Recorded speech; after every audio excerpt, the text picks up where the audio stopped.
Johnny here, and welcome to a brand new video. Today we're going to be talking about Dragon Age the Veilguard. Now, I know I just did a reaction of the gameplay reveal for this game, but there has been, since then, been so much information that I would like to cover and talk about, because genuinely, this is one of my most anticipated games right now as well. And by the way, I'm going to have like 15 of these videos coming out about 15 individual different games, and I'm going to be saying, you know, this is one of my most anticipated games right now for pretty much all of them, because at the end of the day, I'm just excited for video games. I don't have to necessarily be more anticipated for one or the other, and that diminishes my excitement for one or the other. I can be excited for as many games as I want to, and that's what we're doing, because I'm just excited to be a gamer, and it's so great to feel like a gamer right now, especially this month, and I'm just super excited for so many things, and that's why I'm doing all these videos. But Dragon Age the Veilguard is one of those for sure, because I genuinely do think this game looks phenomenal, and as somebody who has not really gotten super into Dragon Age, I've only played Inquisition, and even though I didn't finish it, I just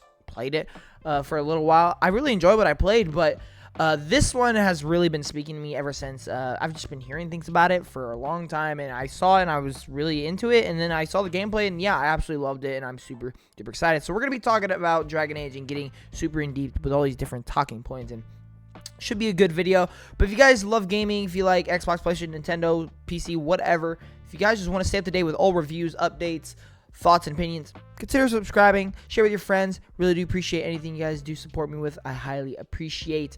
But let's get talking about Dragon Age the Veilguard. So, my overall thoughts, like I just said, very excited. I have been really blown away by its visuals, by, honestly, its storytelling, and I'm very much into its combat and just gameplay as a whole. And from everything I've heard about the details, which we're going to get into it, this game just sounds like the whole package, man. And that's something that which is what's really pushing my excitement for this. Is there's so many games that's like lacking in this one area, whereas this game really does feel like they thought of everything, and that's what I want to talk about. But let's get into what has led into this game. We've been hearing about rumors and inside sources and leaks of this game for years and years and years. It started out as Dragon Age 4. Now, or no, not right, Dragon Age 4, I think so, just Dragon Age 4, and it basically transpired into Dragon Age Dreadwolf, which was the name for the official name for a long time, until recently they changed the name into Dragon Age the Veilguard. And I personally really like the name. I thought Dreadwolf was a pretty good name as well, but I think that the Veilguard is a really awesome name as well. Really couldn't go wrong either way. But basically they said that they changed the name due to it just relating more to the story's focus and stuff like that. And so, you know, that makes sense. I'm rooting for developers to do what they want that services their game. But then they got the official reveal trailer at the Xbox Game Showcase, 10 out of 10 showcase, by the way, masterpiece. And it showed a whole bunch of different characters, and it showed, you know, I guess some of its art style, and it showed, you know, basically what the overall concept of the game is to a certain extent. And to me, it really resonated with like Mass Effect 2, where you're going out and recruiting all these different people who has different talents and abilities, bring something different to the table, and you're basically making this team of characters to basically go on like a suicide mission, which I don't know if that's really what they're doing, but like that's what it felt like to me. It felt like the coming of age of a team and getting all these different people to come together to fight a great evil. It's kind of what it felt like to me, and I really dig those types of things. And then basically like 2 days later, we got the official gameplay reveal. The first one was just a CG trailer. Whereas the official gameplay reveal showed us 20 minutes of gameplay. It was really early on in the game, and there really didn't show like a whole bunch, but they basically showed what the combat will look like, what the HUD looks like, how you're gonna do different abilities, and just showed the in-game visuals. And yeah, they just did all that. Now, as far as story, I don't really know too much about Dragon Age story, so I'm just going off of what I saw from this past weekend, and the story is hitting on all notes for me. Like I just said, I really like the concept of getting this team to go on this huge mission and all these different characters who have a different set of skills. I really enjoy that. But with that gameplay reveal, you know, the moment where I don't know his name by heart, where he has that like big gun that is called Bianca. The moment his gun gets destroyed, and you could just see his face with all the different choices you were able to make throughout those 20 minutes, I felt like were very, very interesting. And just, you know, all the characters talking to each other, the things happening, it really just intrigued me to go in this world and see these characters interact. And it really did sell me. The story was definitely a highlight from this weekend in terms of Dragon Age Veilguard. And that's not even where we stopped, because the gameplay we saw looked awesome. Now, I will say, I wish they showed a little bit more in-depth combat, like how you can use your allies or companions, I mean.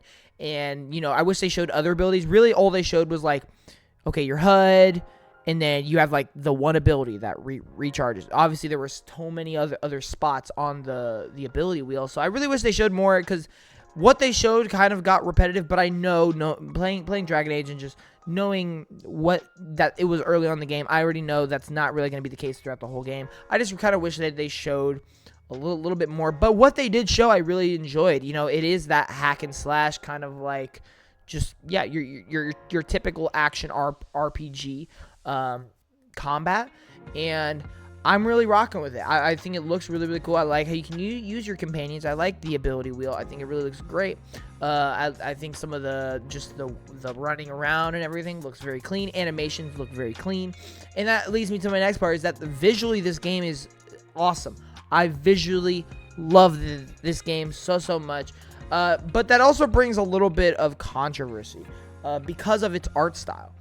I've heard a lot of people online not excited for the game because of its art style, and not because the art style, I guess, looks bad, but just because it doesn't look like previous Dragon Age games. And here's what I'll say: people complain too much. People complain too much. Every game, dude, every game, there is those people who just like to complain, and I get it. I get if it's not what you remember, if it's not what you wanted, I get you can complain, but to me, the art style looks perfectly fine, and actually, I really like the art style personally. I don't think there's really anything wrong with it. I love the color palettes that they're using. I like the lighting. I like the textures. I like everything that I saw when it came to the visuals of this game. I will say, I think in-game looks better than the cutscenes, though, which I'm not a big fan of when games have that. It's kind of weird. It just kind of like throws you off a little bit. But for the most part, I think it is visually stunning. But yeah, there is that controversy of the art style. Some say it looks Fortnite-y. I'm like, get a life, you know. But now we start getting more in depth of what they have officially confirmed for this game, and which is really interesting. So it is coming to PS5, Xbox Series X, PC in fall of 2024. So we're not gonna have to wait that long. I'm really curious what the actual release date will be. I'm gonna guess like November or September. I doubt they'll throw it in October just because October is packed. But one thing that they did confirm, which I really love, and which is why this is really exciting, it feels like the whole package, is they have already confirmed that on consoles there will be a quality and performance mode. In other words, 60 frames per second, 30 and 60 frames per second. Thank God. That is really, really awesome. I love to hear that. There is a photo mode already confirmed. It is confirmed to be fully offline single player, no EA account linking required, and no microtransactions. So, like I said, they're really just coming out here and telling you, yo, this is a complete game. We have thought of everything. We have made all the right decisions. Here is the game. If you guys are interested in how it looks and how it plays, this will be a full game. And that is what I absolutely love. I think a lot of publishers need to take notes of what's happening with Dragon Age right now, because all those things I just listed are all W's in my book that not every game these days have. So that is really, really awesome. Something else they have went ahead and gone super in detail for is the character creation, because obviously that is a big part of RPGs like this. And, you know, I could go through, I'm looking through a whole list right now of just all these different things that they've confirmed. I could be here for hours talking about, you know, you're able to play as a human, elf, dwarf, whatever you pronounce, Kunari, I don't even know. You can choose your backstory, 6 different factions to choose from, all with deep roots. There is, each faction offers 3 distinct buffs, each, like being able to hold extra potion or do extra damage or against certain enemies. and there is references within dialogue throughout the game. You can customize your Inquisitor from Dragon Age Inquisition. So if you have a character from the last game, you can basically transport that over to continue that character's story. That's awesome for players who played Inquisition. I played it, but I don't remember anything from it, to be honest. So I won't be doing that. But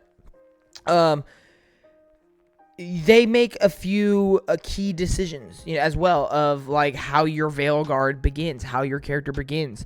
There will be cameos from the past games that show up. There is warrior class, rogue class, mage class. There is also 3 sub-specialization classes such as duelist, saboteur, veil ranger.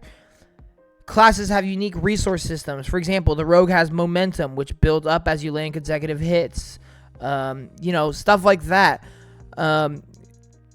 All this stuff is just, everything seems so deep, so in-depth, so well thought out, so honestly organized and polished that it just seems like whenever this game comes out, I get there are some people who aren't rocking with the art style. I get that. But for the people who are sold, for the people who are in, you are getting a fantastic game, it seems like. It almost seems like there is no way this game isn't at least an 8 out of 10. Like, it just seems like they're hitting all the right notes with this. And that's not even it. We have details about how the game's story, mission, and progression will lay out. Like the fact that they have confirmed that quests are more handcrafted and mission-based, curated with alternate paths, secrets to discover, and optional content. So basically, they just confirmed it is basically a linear game with mission-based stuff, handcrafted, moment-to-moment events. However, they have also confirmed there are open-ended explorable areas as well. So not only are you getting the linear mission-based story and gameplay and concepts, but you're also getting that explorable areas. So you're kind of getting best of both worlds, and I personally love that. I'm more of a linear fan than open world myself, so hearing this is great news to me. I like being able to explore, but I also like being on that not narrow, but just linear path as well. Party size of 3 during combat. Basically, you can have up to 3 characters in your party, including some companions. Combat is focused on real-time action, dodge, parry, counters, sophisticated animation, canceling, and branching, using risk-reward charge for attacks designed to break enemy armor layers. Enemies have elemental weaknesses, resistances. You can chain together elemental combos for extra damage. I mean, there's so much. This game just seems so deep. You don't take direct control of companions like past Dragon Age games, but you can still pause and issue ability commands for you and your allies. This is something else. I do understand the criticism if you do see this that way, whereas other Dragon Age games, you've been able to actually take control of your companions and play as them in a certain extent, whereas this one, you're just going to be able to issue commands and help. You can kind of control them fighting alongside you, but you can't actually play as them. I do understand that complaint. To me, that's completely fine. Guardians of the Galaxy, the game was kind of the same way. A lot of Final Fantasy games are the same way, whereas you can't really play as them, but you can, use their abilities and use them to your advantage. And to me, that's okay, but I do understand the complaint there. There is going to be a hub world or a hub area to just chill in between missions. That's awesome. Going back to character creation, they confirmed there's 5 categories, including lineage, appearance, class, faction, and play style. Players can also choose between different body sizes and shapes, dozens of hairstyles to choose from, individual strands of hair rendered separately and reacting quite remarkably to in-game physics. Awesome. Character Creator lets you adjust the lighting so you can be sure your character looks good no matter what lighting you're in. That's awesome. I think Dragon's Dogma did that, and that's really, really cool. The team wanted to balance the look of the game with both light and darkness. When everything is dark, nothing really feels dark. For this one, I'm reading this here. When everything is dark, nothing really feels dark. For this one, we really wanted to build that contrast again. I get what they're talking about. There are some games where they want it to feel dark, so they just make it like lighting wise and just visually very, very dark. Whereas this one, they want to feel colorful. They want to feel bright, have that clear, crisp contrast between things, but they want to give it that dark aura. They wanted to give it that dark vibe atmosphere. And I'm personally all for it, and I think they're kind of nailing it, especially with that opening area in the gameplay reveal. I thought it looked awesome. There are tarot cards that you go through during the character creation process that will let you choose decisions from past games to implement into Veilguard. That's awesome. And then there are teases that there will be characters that you lose along the way. So everything just seems really, really exciting. And it just reminds me of Bioware, man. Bioware seems like they're hitting all cylinders right here. They're hitting all the notes that we want from fans of their games. Obviously, they flopped with Anthem. We all know this, but we can't deny the amazing, portfolio that they have with all the Mass Effect games, with all the past Dragon Age games, with some of the Knights of the Old Republic games, man.